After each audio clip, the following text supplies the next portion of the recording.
We are rolling with Ryan Larkin, whose film Curiosity you just saw probably is part of a block of really good films. Probably, still don't know if I'm going to mix horror and comedy and drama or just stay pure. But Curiosity, I want to tell you, I love this film. Full disclaimer: this is Ryan's third film in one of the festivals we program. I think 3 films in 3 years, I imagine. Very, very proud Sherman Oaks Film Festival right here. And keeps coming with the quality, so we don't even have to play favorites, because Curiosity is. I wanted to compliment you because what is the runtime on it? It's actually under 5 minutes, right? Yes, it's 4 minutes 48 seconds. And yet it has superb 3-act structure.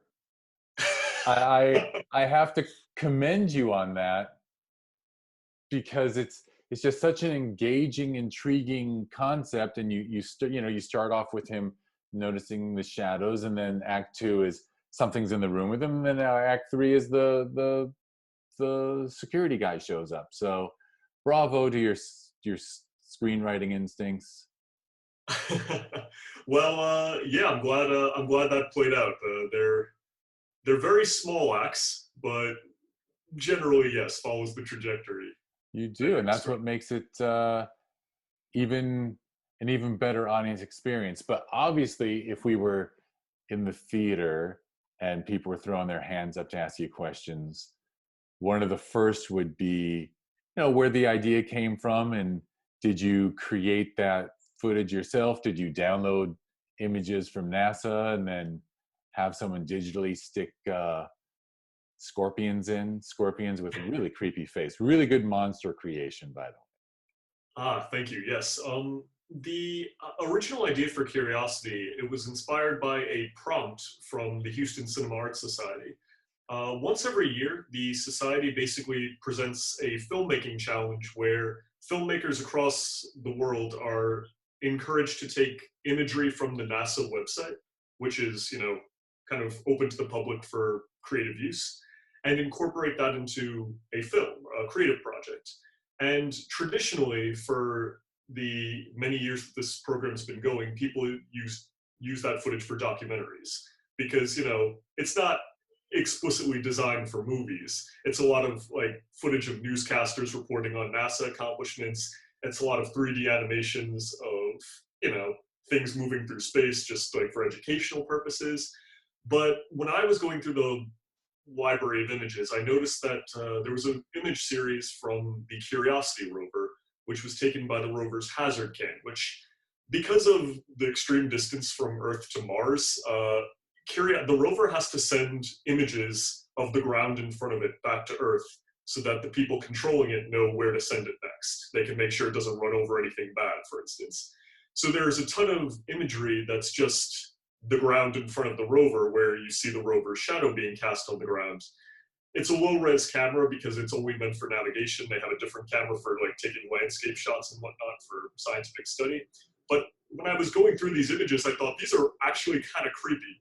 I can't quite put my finger on it, but it's these low-res images of another planet. There's something very mysterious about these and I started thinking, what is the creepiest thing that would happen to me as I was sitting here flipping through these images? And I'm like, wouldn't it be crazy if just for an instant I saw the shadow of something on the rover body, just something that only for an instant appeared as I'm flipping through all of these images. And eventually that became what Curiosity is, which is a guy notices that something appears to have the ability to show up as a shadow when he's flipping through the images. Not when they're still, it can't be viewed as a still, but when they're moving images, he can see an extra shadow appear. And that's that kind of became the core of this horror movie, which is, we assume we understand how things work, but when we go to another planet, all bets are off. Rules that we expect to exist don't necessarily exist in this unfamiliar territory. And so with Curiosity, you mentioned that there are 3 mini acts. It's all about kind of continually creating new territory for our guy to be kind of thrust into. that he initially feels confident about, but as the film goes on, he kind of loses more and more control. And as far as that goes, what inspired you to go ahead and by the way, when I watch it, I imagine he isn't necessarily working at NASA, but I kind of picture him as working at NASA and not just looking at these from home. Yeah, I had him in my mind. He was a graphic designer at the Jet Propulsion Lab, which is a division at NASA. They call it the studio. They're basically the graphic design team that creates content for NASA. I left it ambiguous because for a couple different reasons, but like one of which is that I didn't want a lot of text on the walls, a lot of like distraction from the main event, but also because um, I didn't think it was really about that. It was more about kind of the hubris and kind of a person who is going into this kind of unknown territory.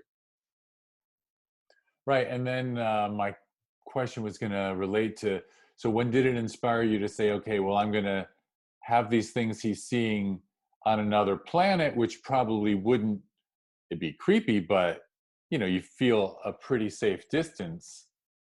And all of a sudden you transition it to actually being in his reality. Sorry, can you repeat the question? Oh, sorry. Something popped up on my screen. I don't know if that stopped it. I just wondered about your inspiration to take the intruders from Mars and bring them into his space on Earth. Oh yes.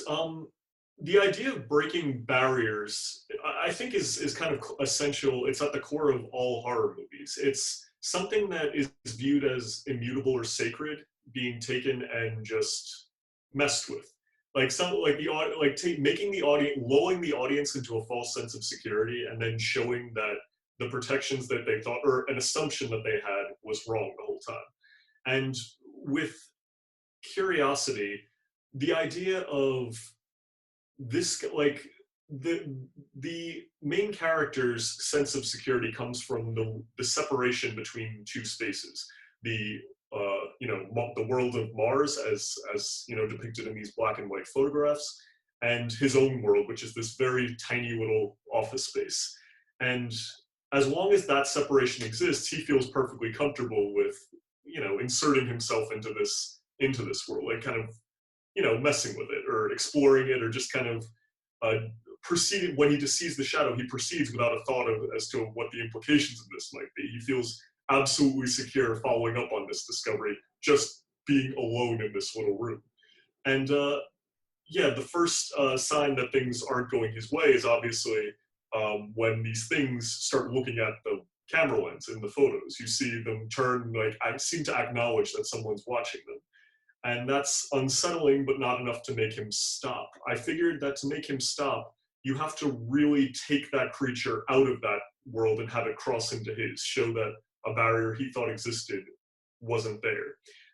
Right after that happens, you've got to keep doing that. You've got to keep escalating it. So once it's in the room and he realizes that he's he gets the sense that he's no longer in control of the situation to the extent he was before. But when he pulls out his cell phone and realizes that he can still see it there, he once again gets the sense that it's like almost an even playing field. Like, he's still able to do something against these things because he's figured it out. Like, he knows he still has somewhat of a handle on this situation. And it's not until the end of the movie that when he realizes he's actually the one being, with the security camera, now like the kind of position, it comes full circle. We're watching him on a screen, and the worlds have just completely combined. These things are now fully able to get him, and he has lost the upper hand completely. And a little trick that I pulled, and I really wish we could have seen it in the theater, but I'll just hope that it translates on the digital screen. These creatures also, there's one final barrier right at the end with the final image of the film. The entire time the audience thinks they're watching a film that's in 2:3:5 aspect ratio. But in reality, the film is 16:9. The only time it breaks that is at the end when the creature springs out at you. It goes beyond the boundaries of the aspect ratio bars. So the audience had an assumption about what was safe here, and at the last minute, we revealed that that was not a safe assumption either. So this thing, you know, kind of as a little final note to end on, breaks the audience's barrier too. That's incredibly cool. I have to admit that was lost on me, but I've only been able to watch it on like a 27-inch computer screen. I'm The effect sure is most on the pronounced on a giant screen. Like when it yeah, absolutely fills the space, it's powerful. yeah, that But 18, yeah, 20 foot diagonal we have at the White Fire, that would have been even cooler. you do That's what so you can, though. I understand yeah. these are No, difficult no, times. it's different. But that's, by the way, kudos to you for going that extra step and thinking outside the box a bit and breaking frame at the end. That's very cool. Well, I'm It's sure if we were at the theater that we're talking about and people were raising their hands to ask you questions, I assume that you grabbed Riley, a great actor from some of your previous films, and I assume it was kind of a quick shoot with him, and then a post production marathon for you. Yeah, it was a marathon for both me and my 3D guy, John Huffnagel. The main challenge, the challenge for post production is pretty much twofold because I was going through a move. My wife is helping with the pandemic. She works in the North Shore Health System in Chicago, but we were moving from Los Angeles to Chicago while this film was being edited, and we had a deadline of like from the moment I shot it to when it had to be turned around was less than a month. So basically, with all of my stuff in boxes, I was sitting like, on the ground in an empty apartment at a laptop trying to get this edit where it needed to be. I was coordinating with my friend Meng Feng, who was, doing string outs. And then we had to, and then when I sent it to John, he had to begin the long, arduous process of getting these creatures inside every frame of the film that they needed to be in. And it's like a lot of that work, if he's done his job right, is you don't realize it's gone in there. Like what he not only has to put like the creature's physical body into these shots, he has to add the shadow like on the ground below. He has to make sure that the sunlight that would be on the creature, like in each individual frame, matches what's in the rest of the photo. He's got to make sure that the creature is textured, so that like even though it's a low res image, so the job is like not as bad as it might have been. He has to make sure that it passes, even though it goes by so quickly. If it doesn't, if all these boxes aren't checked, it'll just pop out in a bad way. And these things kind of their ability to scare you depends on this being believable. So that's that's it's a slow process, but it's necessary. But also you were under the gun because it was part of this program where they said use NASA footage to submit something. So Yeah. what you probably could have let go 3 6 months, you had to get done in 1 month. Yeah, and I won't say we stopped working on it after submitting the initial version. It ended up getting. It's actually Curiosity is a finalist in the CineSpace contest for 2020. It's that's the competition I mentioned, the filmmaking challenge. And the initial version they reviewed was not the same version that I ultimately submitted for screening. I kind of submitted the first one with a letter to the society telling them, this is what I've been able to accomplish right now. I showed them a mock-up of what the final design was going to be, and it's like I'd love the opportunity to show this version when it's done, but I understand how things are, and fortunately, they must have liked the new design because they were perfectly willing to wait for the final version. That's excellent. And like you said, you're standing out from the crowd a little because you're doing a very inventive, original horror concept instead of just beautiful images of space with a voiceover of, I mean, I love space Yeah, documentaries. I love it, but not I'm to knock glad that you all did something films or different. documentaries, but yeah, it's like I saw that because Toggle, the platform that I submitted that film through, it breaks down the genres like that are submitted every year, and I noticed that only 8% of submissions were horror, and it's like this is compared to like 50-something% documentary, and it's like there's a huge opening here because with the right premise, you could knock this one out of the park. So. For sure. Well, we're bumping into our 15-minute limit. So, are there any contributors here that you want to give a shout out to before we run? Sure. Obviously, John Huffnagel, the VFX guy who put in so much work to bring these creatures to life. He pulled a couple late nights around his busy schedule, which I appreciate. Obviously, Riley Bowes, who's been a friend and collaborator over many projects, including Stuck, which was the first film I screened at the Sherman Oaks Film Festival. And then Laura Jensen, who's been a friend. She was my director of photography. She's been a friend and collaborator ever since we were both master students at Loyola Marymount. So all three of them, like in particular, definitely want to shout out. Would thank the entire team if I could, but yeah, I'll mention them now. Well, thank you so much for yet another great film. I know you're not going to stop, and and like you told me in our when we got to chat a little before I started recording. Please extend my gratitude to your wife for working to help society deal with COVID, and hopefully you're writing a bunch of fantastic scripts while you're stuck in a stuck at home in Chicago. Your temporary home, I would call it. Yes, yes, and always. And it's a pleasure. Thank you so much for bringing the great films to us. Likewise, Jeff. Yeah, keep doing your thing.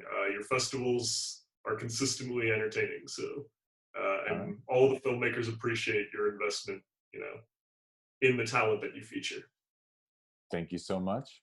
And we'll talk soon. Talk soon, Jeff.